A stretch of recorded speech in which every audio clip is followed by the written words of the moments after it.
నమస్కారం రేషియా టీవీ వార్తలకు స్వాగతం. నా పేరు సుమలత. వార్తల్లో ముందుగా హెడ్లైన్స్.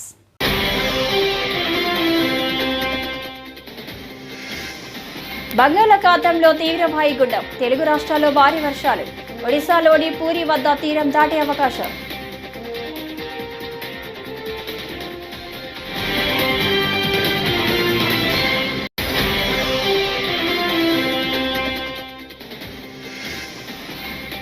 ప్రకాశం బ్యారేజీని బోట్లు ఢీకొన్న ఘటనలో కుట్ర కోణం బలపడుతుందన్న నిమ్మల వ్యాఖ్య.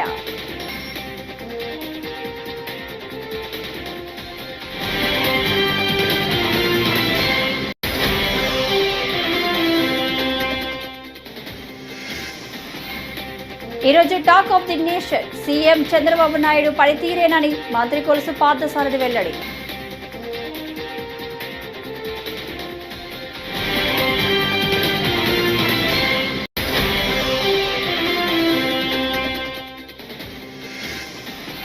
పడవలపై దుష్ప్రచారం చేస్తున్నారు, చంద్రబాబుది పబ్లిసిటీ స్టంట్. గుడివాడ అమర్నాథ్ మండిపాటు.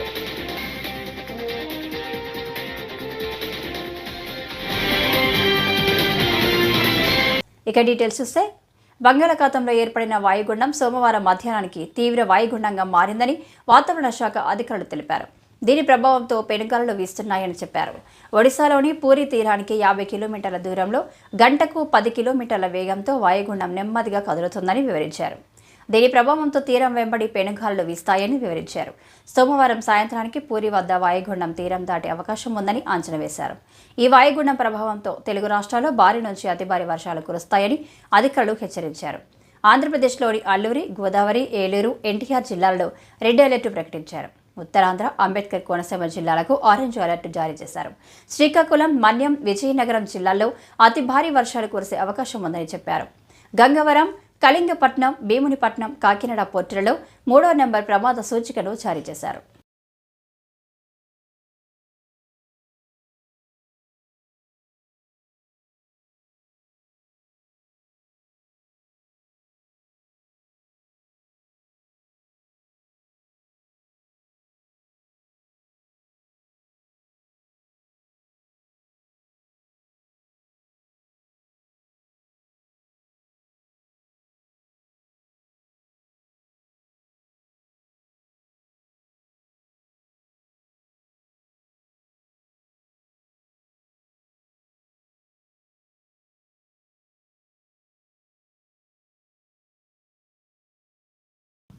ప్రకాశం బ్యారేజీని బోట్లు ఢీకొన్న ఘటనలో కుట్రకోణం బలపడుతుందని మంత్రి నిమ్మల రామానాయుడు తెలిపారు.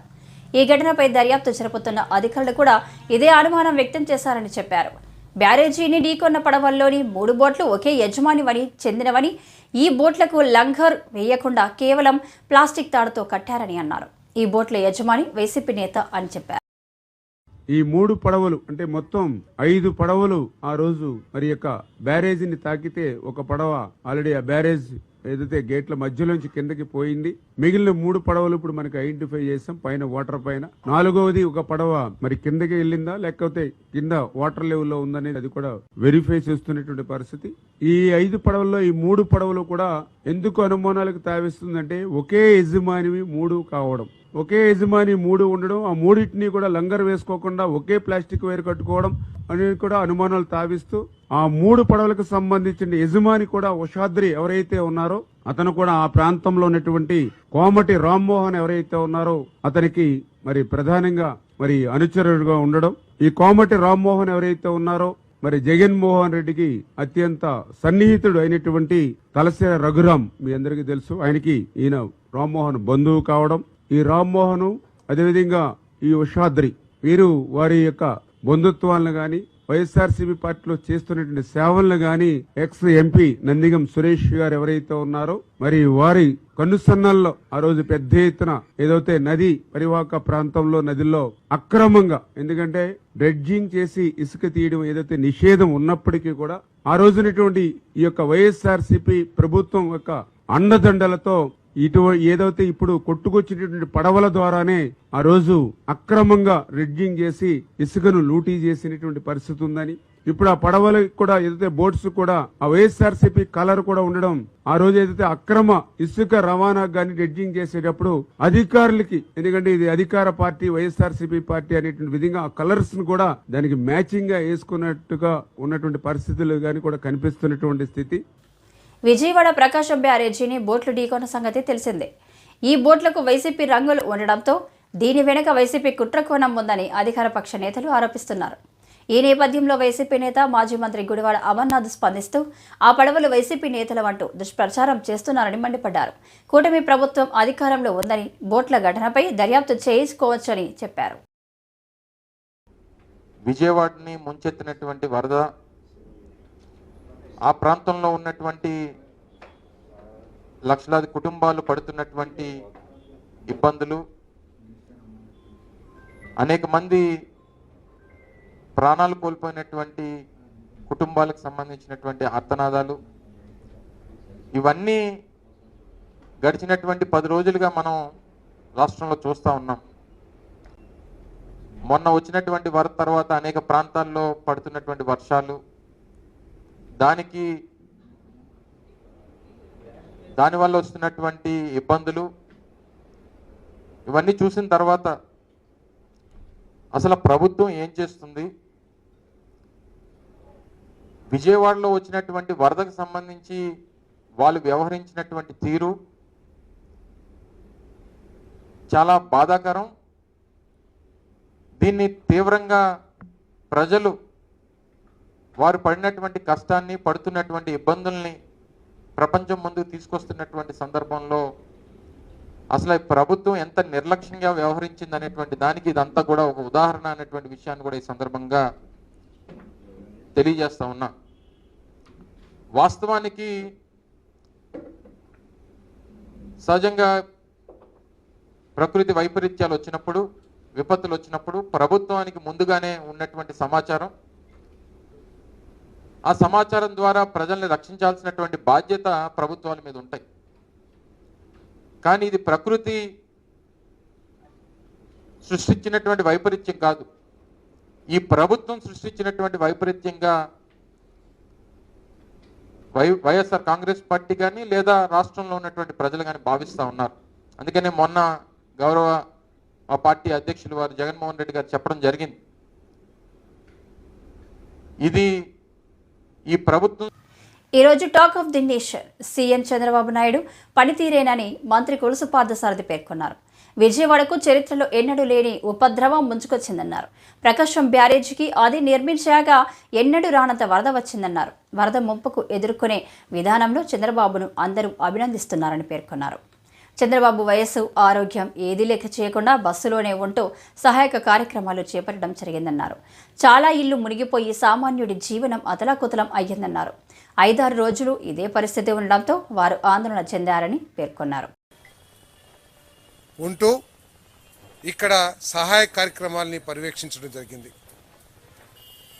మొండి అధికార యంత్రాంగాన్ని కానివ్వండి, ప్రతి వార్డుకి ఒక మినిస్టర్, ఒక ఐఏఎస్ ఆఫీసరు, ఒక జిల్లా అధికారి, ఒక సచివాలయం అధికారిని ఏర్పాటు చేసి సహాయ కార్యక్రమాలని అనునే ప్రతి క్షణం కూడా పర్యవేక్షిస్తూ ప్రజలు ఎదుర్కొన్న సమస్యలకి పరిష్కారం చూపించింది ప్రభుత్వం అని చెప్పేసి మనం చేస్తా ఉన్నాం. ప్రజలు తీవ్ర ఇబ్బందులు పడ్డారు. గతంలో ఎప్పుడు కూడా ఇంత ఇబ్బందులు పడ్డ పరిస్థితులు అయితే మాకైతే జ్ఞాపకం లేవు. ప్రతి గ్రౌండ్ ఫ్లోర్లో ఉన్న ప్రతి ఇల్లు చాలా దాదాపు 140-120 సచివాలయ పరిధిలో చాలా ఇల్లు గ్రౌండ్ ఫ్లోర్లో 6 అడుగుల లోతు 5 అడుగుల లోతు నీళ్లు ప్రవహించి మరి వారి జీవనాన్ని అతలాకుతలం చేసిన పరిస్థితులు మనం కూడా చూసాం. వాళ్ళు చాలా భయాందోళనకు గురయ్యారు. ఏమైపోతుందో అర్థం కాని పరిస్థితి. ఒకరోజు వస్తే సరే రేపు తగ్గిపోతుంది అనుకోవచ్చు, రేపు తగ్గకపోతే ఎల్లుండి తగ్గిపోతుంది అనుకోవచ్చు, కానీ 5-6 రోజులు ఇటువంటి పరిస్థితి ఉంటూనే మరి టీవీల్లో వాతావరణం గురించి అక్కడ ఉధృతమైన భారీ వర్షాలు, ఒక మోస్తరు వర్షాలు, మళ్ళీ అల్పపీడనం, ఇటువంటి వార్తలతో ప్రజలందరూ కూడా మరి చాలా భయాందోళనకు గురయ్యారని చెప్పేసి మనం చేస్తాను. ఇటువంటి పరిస్థితుల్లో మరి ప్రభుత్వ యంత్రాంగం, మరి ఐఏఎస్ అధికారులు కానివ్వండి, జిల్లా అధికారులు కానివ్వండి, రాష్ట్ర అధికారులు కానివ్వండి, అదేవిధంగా మంత్రులు, శాసనసభ్యులు, తెలుగుదేశం పార్టీ కేడర్ అంతా కూడా క్షేత్రంలోనే ఉండి వాళ్ళకి భరోసా కల్పిస్తాం. ముఖ్యమంత్రి గారు కూడా ఏదో హెలికాప్టర్లో తిరగటమో లేకపోతే మొత్తం సెక్యూరిటీ మధ్యలో ఊరిన పైకి వెళ్ళి చేతులు ఊపేసి రావటమే కాకుండా బురద నీటిలో, డ్రైనేజీ నీటిలో స్వయంగా దిగి సెక్యూరిటీ మెజర్స్ అన్నింటినీ కూడా పక్కన పెట్టి దాదాపు ఆయనకి అవకాశం ఉన్న ప్రాంతాలన్నింటినీ కూడా పర్యటించి ముఖ్యమంత్రి గారు ప్రతి ఒక్కరికి ఒక భరోసా కల్పించారు.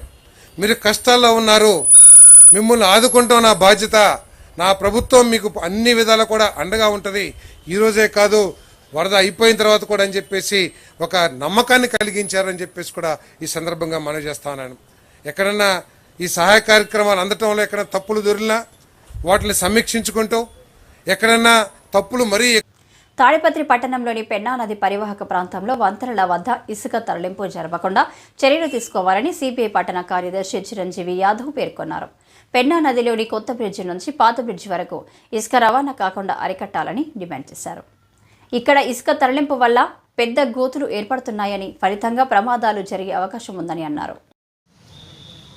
ఈరోజు పెన్నా నది విషయంలో తహసీల్దార్ ఆఫీస్ దగ్గరికి వచ్చి సిపిఐ పార్టీ, ఏఐటీసీ నాయకులు అందరం కూడా ఎమ్మారావు గారికి అర్జీ ఇవ్వడం జరిగింది. ముఖ్యంగా ఏమంటే సుక్లూరు పోయే రహదారి బ్రిడ్జి నుండి, కొత్త బ్రిడ్జి నుండి సద్దలదిన్నె పోయే రహదారి పాత బ్రిడ్జి వరకు గతంలో రాష్ట్రపతి నీలం సంజయ్ రెడ్డి గారు మరి జేసీ దివాకర్ రెడ్డి గారు ఎమ్మెల్యేగా ఉన్నప్పుడు తాడపత్రి ప్రాంతంలో లక్షలాది మంది జనాలు పెరిగే అవకాశం ఉందని చెప్పి ఈ బ్రిడ్జి నుండి ఆ బ్రిడ్జి వరకు రజకులకు గుడ్డలారేసుకునేకి కేటాయించడం జరిగినది. అవి జీబోలు కూడా ఉన్నాయి, అవి అందరికీ తెలిసినదే.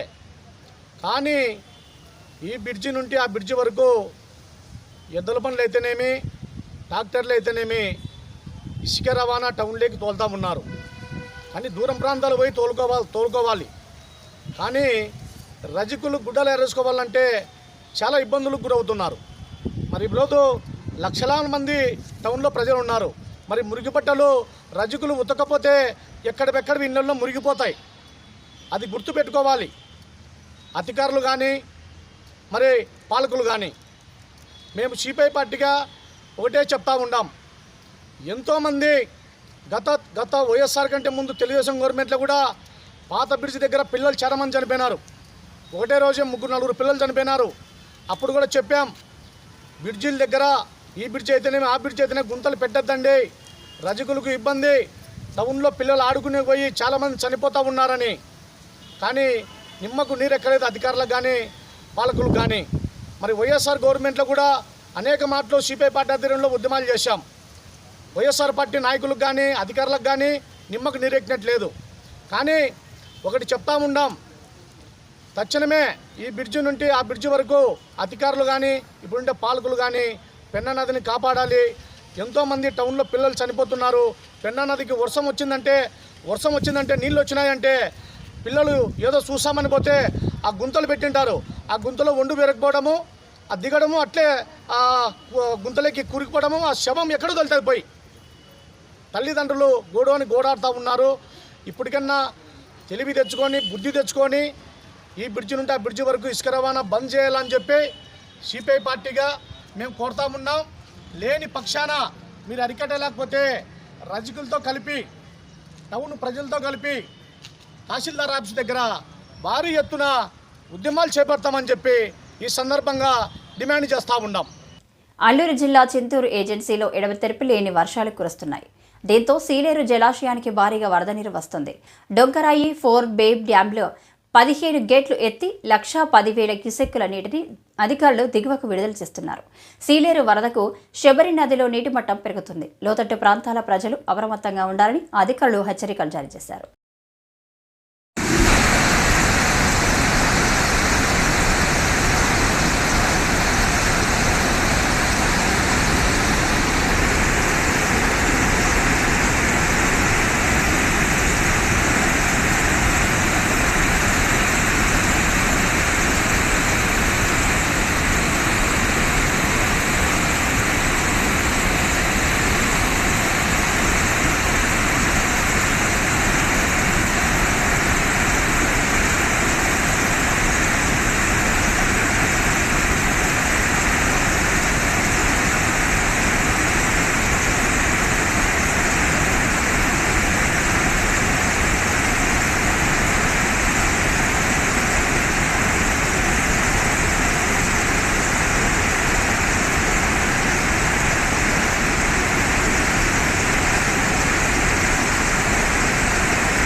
కూటమి ప్రభుత్వంలో యానిమేటర్లు తొలగింపులు జరుగుతున్నాయని సిఐటియు జాతీయ ఉపాధ్యక్షురాలు బేబీ రాణి పేర్కొన్నారు.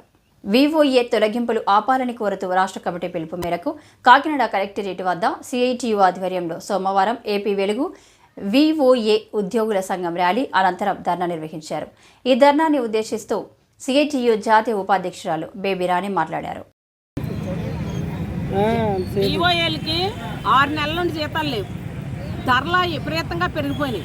6 నెలల నుండి బకాయి పెట్టారు. అందరికీ జీతాలు వేశారు, వివోఏలకి జీతాలు వేయలేదు. ధరలు విపరీతంగా పెరిగిపోతున్నాయి. ఏ రకంగా బ్రతకాలి? ఏం తిని బ్రతకాలి? ఎలా బ్రతకాలి? దీనికి తోడు ప్రాణం మీద నుండి పొయ్యిలో పడ్డట్టు ఉంది ఇప్పుడు ఈవేళ వివోఏల పరిస్థితి. గత గవర్నమెంట్ వేధింపులకు గురి చేస్తుంది. రాజకీయంగా అక్కడక్కడ తొలగింపులు కూడా చేస్తుంది. కొంతమంది తొలగించారు. ఈ గవర్నమెంట్ పోవాలని చెప్పి కోరుకుని ఈవేళ నూతన గవర్నమెంట్ని తెచ్చుకున్నారు. టీడీపీ గవర్నమెంట్ని అధికారంలో కూటమి ప్రభుత్వాన్ని ఎక్కడ ఎవరో పొడి చేతాలు ఓట్లేసి గెలిపించుకుని తెచ్చారు. కానీ ఈవేళ ఏం చేస్తున్నారు? రౌతులపూడి, జగ్గంపేట, గండేపల్లి, కోటనందూరు, తుని, పిఠాపురం, తొండంగి మొత్తం ఈ ప్రాంతాలన్నింటిలోనూ ఒక్కళ్ళు కాదు, ఇద్దరు కాదు, 20 మందిని, 25 మందిని, 30 మందిని అక్రమంగా మెడపట్టి బయటకు గింటేశారు. కొత్తోళ్ళు వేసేసుకున్నారు. కొత్తోళ్ళు ఎవరు? కొన్ని ఎవరైనా ఆకలితో దరిద్రంతో ఏడ్చి వాళ్ళు వేసుకున్నారా? అక్కడ ఉన్నటువంటి ఎమ్మెల్యే బంధువుల్ని, ఎంపీడీసీ బంధువుల్ని, జడ్పీడీసీ బంధువుల్ని, ఎవరైతే టీడీపీ కూటమి నాయకులు ఉన్నారో వాళ్ళ కుటుంబ సభ్యులు వేసుకున్నారు. అంత కక్కుర్తి మీకు ఉండుంటే పోస్టులు పెంచుకోండి, కొత్త పోస్టులు వేసుకోండి. అప్పుడు మీ గవర్నమెంటే కాబట్టి బడ్జెట్ కేటాయించి జీతాలు ఇస్తా తినండి. అంతేగాని ఒకళ్ళు నోటికాడ కూడి తీసేసుకుని మీరైతే తినడానికి సిద్ధమవుతున్నారంటే ఇంతకంటే సిగ్గుమాలిన పని మరొకటి ఉండదు. మేము ఒకటే కోరుతున్నాం, ఎవరినైతే మీరు తొలగించారో వాళ్ళందరినీ విధుల్లోకి తీసుకోండి. వాళ్ళు విధుల్లోకి తీసుకోకపోతే ఈ 5 ఏళ్ళు ఇలాగే ఉంటాయి. మళ్ళీ మీకు గోరి కట్టడానికే మేము సిద్ధంగా ఉన్నాం తప్ప మీరు మళ్ళీ మాత్రం ఎవరో క్షమించరు. ప్రజలే క్షమించరు మిమ్మల్ని. ఎందుకంటే మా దగ్గర రాజకీయ వేధింపులు ఉండవని చెప్పారు. మీరు ఎవరిని ఉద్యోగాలను తొలగించమని చెప్పారు. కానీ ఇప్పుడు మీరు చేస్తున్నది ఏంటి? జ్యోతి నెహ్రూ గారి దగ్గరికి వెళ్ళారు. వీళ్ళంతా మా కార్యకర్తలు తీసేశారని చెప్పారు. మా కార్యకర్తలను అడుక్కోండి వెళ్ళి అన్నారు. సత్యప్రభ గారి దగ్గరికి వెళ్ళారు. మా కార్యకర్తలు చెప్పింది మేము వినాలన్నారు. యనమల దివి గారి దగ్గరికి వెళ్ళారు. మా కార్యకర్తలు మేము చెప్పింది వినాలి, వాళ్ళు మమ్మల్ని నెగ్గించారంటున్నారు. అంటే కార్యకర్తలు నెగ్గించడం అంటే ఏంటి? ప్రజలందరూ ఓట్లయితే మీరు నెగ్గలేదా? రిగ్గింగ్ చేసి వచ్చారా మీరు అధికారంలోకి? దీనికి మీరు సమాధానం చెప్పండి. అందరినీ కూడా ఎవరినైతే ఇప్పటికే తొలగించారో తొలగించిన వాళ్ళందరినీ కూడా వెంటనే విధుల్లోకి తీసుకోండి. 6 నెలలు బకాయిల జీతాలు ఇవ్వండి. ఉద్యోగ భద్రత కల్పించండి. మేమేం గొంతెనం కోరికలు కోరట్లేదు. మేము పట్టకూటి కోసం మా కుటుంబాలు రోడ్డు మీద పడకుండా మాకు భద్రత కల్పించండి అని అడుగుతున్నాం మేమంతే. ప్రకాశం బ్యారేజీ గేట్ల ధ్వంసంపై వైసీపీ నేత మాజీ మంత్రి కాకాని గోవర్ధన్ కీలక వ్యాఖ్యలు చేశారు. సోమవారం ఆయన మీడియాతో మాట్లాడుతూ చంద్రబాబువి డైవర్షన్ పాలిటిక్స్, వైసీపీ నేతల పడవలు ప్రకాశం బ్యారేజీ గేట్లు ధ్వంసం చేశాయని వారిని హింసిస్తున్నారు. ప్రభుత్వం మీ చేతుల్లోనే ఉంది, విచారణ జరిపించండి. ప్రభుత్వ వైఫల్యాన్ని కప్పిపుచ్చుకోవడానికే వైసీపీపై నిందలు వేస్తున్నారు అని అన్నారు. ముందు వరద నివారణ చర్యలు, వరద వచ్చిన తర్వాత ప్రజలకు సంబంధించి కలిగినటువంటి ఇబ్బందులు, ఈ రెంటిలో కూడా వరద నివారణకు సంబంధించి తీసుకోవాల్సినటువంటి ముందస్తు చర్యల్లో వైఫల్యం చెందింది. వరద సహాయక చర్యలకు సంబంధించి కూడా పూర్తి స్థాయిలో విఫలం కావడం జరిగింది. ఈరోజు చంద్రబాబు నాయుడు గారి పరిస్థితి ఏ విధంగా ఉంది అంటే, ఏ విధంగా తయారయ్యాడు అంటే, చంద్రబాబు నాయుడు గారు ఎంతసేపటికి తాను చేయవలసినటువంటి పనులు విస్మరించి ఈరోజు జరిగినటువంటి ఉపద్రవంలో ప్రభుత్వం పూర్తి స్థాయిలో వైఫల్యం చెందిందనేటువంటి దాన్ని పక్కన పెట్టి ఎంతసేపటికి గత ప్రభుత్వాన్ని, జగన్మోహన్ రెడ్డి గారిని నిందించడానికే ఈరోజు ప్రయత్నం చేస్తున్నాడు తప్ప మరొక విధంగా ఆలోచన చేసేటువంటి పరిస్థితులు లేవు. అందుకని ఈరోజు అనేక సందర్భాల్లో చూసాం చంద్రబాబు నాయుడు విధానం ఏ విధంగా ఉంది అంటే, జగన్మోహన్ రెడ్డి గారి గురించి మాట్లాడాలా, ఎవరైనా వైఎస్ఆర్ కాంగ్రెస్ పార్టీకి అనుకూలంగా మాట్లాడితే వాళ్ళ మీద కక్ష సాధింపులు, ఆ ప్రాంతానికి సంబంధించినటువంటి ప్రజాప్రతినిధులు ఏదన్నా మాట్లాడతానేమో, వాళ్ళు మాట్లాడితే వాళ్ళందరినీ లోపలేయించాలని చెప్పి పాత కేసులను ఏదో ఒక విధంగా తిరగదోడి వాటన్నిటిని తీసుకురావాలనేటువంటి ఒక దుర్మార్గమైనటువంటి ఆలోచన. ఇవన్నీ కూడా ఈరోజు ఒక్కసారి చూస్తే ఇదేం కొత్త విషయమేం కాదు. జరగనటువంటి విషయమేం కాదు, జరగరాని విషయం ఏంటంటే కాదు. బుడమేరకు సంబంధించి ఎప్పుడో ఈ పేపర్ వచ్చి 39/1964 పేపర్, ఇది ఆంధ్రపత్రిక. అంటే 60 సంవత్సరాల నాడే దాదాపుగా మనం అనుకున్నటువంటి స్థాయిలో బుడమేరుకి వరద రావడం జరిగింది. ఆ రోజు 10 మంది మరణించారు, 10 మంది గల్లంతయ్యారని చెప్పి వార్తలు వచ్చాయి. చంద్రబాబు నాయుడు నాది రియల్ టైం గవర్నెన్స్ అంటున్నాడు, నేను బ్రహ్మాండమైనటువంటి పరిపాలన అంటున్నాడు. ఈరోజు సూర్యచంద్రులు చూడలేనటువంటిది కూడా ఈ చంద్రబాబు చూస్తాడని పదే పదే మాట్లాడుతున్నాడు. ఈరోజు చంద్రబాబు నాయుడు పరిస్థితి ఏ విధంగా తయారైందంటే, రోజులు గడిచే కొంది వాస్తవాలు మరుగున పెట్టి ప్రభుత్వ వైఫల్యాన్ని కప్పిపుట్టి ఈరోజు వైఎస్ఆర్ కాంగ్రెస్ పార్టీ ప్రభుత్వం మీద, జగన్మోహన్ రెడ్డి గారి మీద, అదేవిధంగా మాట్లాడినటువంటి వాళ్ళ మీద కక్ష సాధింపులకు పాల్పడేటువంటి పరిస్థితి ఏర్పడింది. ఈరోజు మేము అడుగుతున్నాం, మిమ్మల్ని మీరు సమాధానం చెప్పాల్సినటువంటి అవసరం ఉంది. ఈరోజు ఏదైతే ఎన్ని రకాలైనటువంటి వైఫల్యాలు ఉన్నాయో, కృష్ణానది మీద ఉన్నటువంటి శ్రీశైలం కావచ్చు, నాగార్జున సాగర్ కావచ్చు. గణేష్ నవరాత్రుల సందర్భంగా వెరైటీ వినాయకుడి విగ్రహాలు దర్శనమిస్తున్నాయి. ప్రకాశం జిల్లా కనిగిరి పట్టణంలోని బోయపాలెంలో కదిలే వినాయకుడిని రూపొందించారు. 4 లక్షల విలువ చేసే 22 అడుగుల భారీ గణేష్ విగ్రహాన్ని ప్రతిష్ఠించారు. గణేష్ విగ్రహానికి వెనక వైపు సుదర్శన చక్రం తిరుగుతూ ఆకట్టుకుంటుండగా ఆశీస్సులు ఇస్తున్నట్లు వినాయకుడి చెయ్యి కదులుతుంది. విగ్రహానికి కుడివైపు గుండెలను చీలుస్తూ సీతారాముల విగ్రహాలను చూపుతూ హనుమంతుడు, మరోవైపు శ్రీరాముడు విగ్రహాలతో కూడిన ఈ గణేశుడు అందరి దృష్టిని ఆకర్షిస్తున్నాడు.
హైదరాబాద్ సిటీ పోలీస్ కమిషనర్గా సివి ఆనంద్ బాధ్యతలు స్వీకరించారు.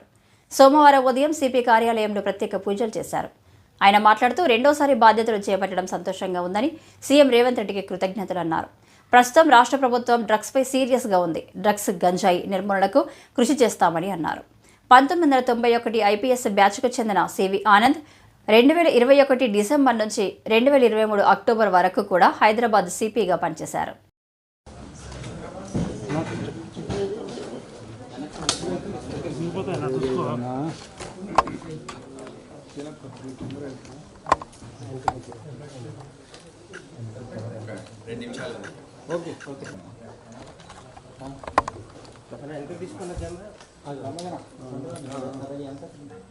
కొద్దిగా వెనక్కి వచ్చేయండి ప్లీజ్. అందరూ వెనకకి రాదే ప్లీజ్. సార్ టైం ఉంది, ఇప్పుడే టైం ఉంది.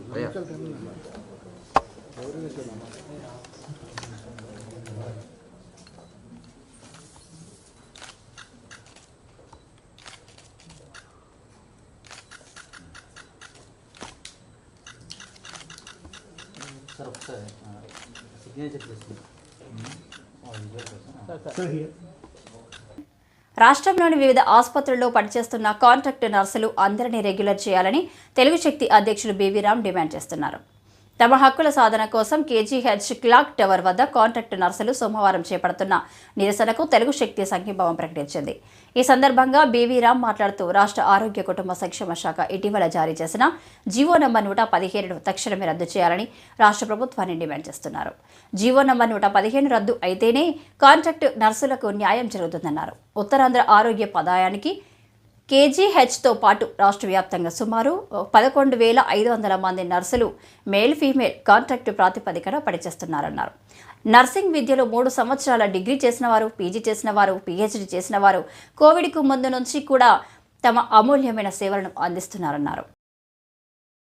దీన్ని స్టాఫ్ నర్సులు వ్యతిరేకిస్తున్నారు, కాంట్రాక్ట్ స్టాఫ్ నర్సులు. మరి ఇలాంటి దుర్మార్గ చర్య పాల్పడినందుకు నిజంగా తెలిసే చింతిస్తూ ప్రభుత్వం పైన మరి కృష్ణబాబు గారు ఎందుకు చేసి అర్థం కావట్లేదు. అంత ముఖ్యమంత్రి చంద్రబాబు గారు దయచేసి ఉన్న పరిస్థితి ఉన్నాడు, ఈ జీవం మేము చించి పడేస్తాం తప్ప ఇలాంటి పనికి మన జీవం తేవద్దు. ఈ స్టాఫ్ ఇప్పటికైనా సరే మారమని చెప్పుకొస్తారు. ఇప్పటికైనా ముఖ్యమంత్రి గారు వెంటనే న్యాయం చేసి స్టాఫ్ నర్సులకి రెగ్యులేషన్ చేస్తున్న ఈ నిరసనకి తెలుగు శక్తి పూర్తిగా మద్దతు తెలుపుతుంది. మరి ఏదైతే ప్రైవేట్ నర్సులుగా పనిచేస్తున్నారో వీళ్ళు రెగ్యులేట్ చేయాలి తప్ప ఈవేళ ప్రభుత్వం జీవో 115 తీసుకోవడం చాలా దుర్మార్గం మనం చేస్తున్నాం. అది గత ప్రభుత్వంలో వైసీపీ ప్రభుత్వంలో ఏఎన్ఎంఎల్ని నియమించి వాళ్ళు ఏఎన్ఎంఎల్ రెగ్యులర్ స్టాఫ్లుగా చేయాలని చెప్పి ఆలోచన ఉన్న గత ప్రభుత్వం అదే మరి ఈ ప్రభుత్వం కృష్ణబాబు గారు కొనసాగడం చాలా దుర్మార్గం మనం చేస్తున్నాను. దీన్ని డెఫినెట్గా తెలుగు శక్తి ఖండిస్తుంది. ఈవేళ కోవిడ్ సమయంలో గడిచిన 15 సంవత్సరాల నుంచి వీళ్ళు సేవలు అందిస్తున్నారు, నిస్వార్థంగా సేవలు అందిస్తున్నారు. ఎటువంటి అనుభవం లేని ఏఎన్ఎంఎల్ తీసుకొచ్చి చేస్తే ఈవేళ ఏంటి మీరు చూస్తూ అడుగుతున్నారు. ఇది ప్రజాప్రభుత్వం తప్ప రాక్షస ప్రభుత్వం కాదని చెప్పి ప్రజలందరూ ఈ కుటుంబం గెలిపించారు. మరి ఈరోజు దుర్మార్గంగా 115 జీవో తేవటం అనేది చాలా దుర్మార్గం. మరి ఇంతమందిని ఈవేళ పీజీలు చేసి డిగ్రీలు చేసి ఇంత కోర్స్ చేసిన వీళ్ళు కాకుండా ఎటువంటి అనుభవం లేని ఏఎన్ఎంలు ఇవ్వటం చాలా దుర్మార్గం మనం చేస్తాం. దీని వెంటనే చంద్రబాబు నాయుడు గారు పునః పరిశీలించి ఆ జీవోలు వచ్చి డిమాండ్ చేస్తాం. ఎందుకంటే ఇది ప్రభుత్వానికి చెడిపేరు వస్తుంది. ఈవేళ కృష్ణబాబు గారు మరి ఎందుకు చేస్తారో అర్థం కావట్లేదు. ఆల్రెడీ గతంలో కూడా వీళ్ళు చెప్పడం జరిగింది. చెప్పినా సరే వీళ్ళు తెచ్చిన ఏవైతే చెప్పారో ఆయన బేఖాతరు పక్కన పెట్టి ఈవేళ ముందుగా వ్యవహరిస్తున్నారు కృష్ణబాబు గారు. దాన్ని ఒకటే కోరుతున్నాను ముఖ్యమంత్రి గారిని, దయచేసి ఏదైతే స్టాఫ్ నర్సింగ్ ప్రైవేట్ ఉన్నారో కాంట్రాక్ట్ పద్ధతులని రెగ్యులేషన్ కోరుతున్నాను.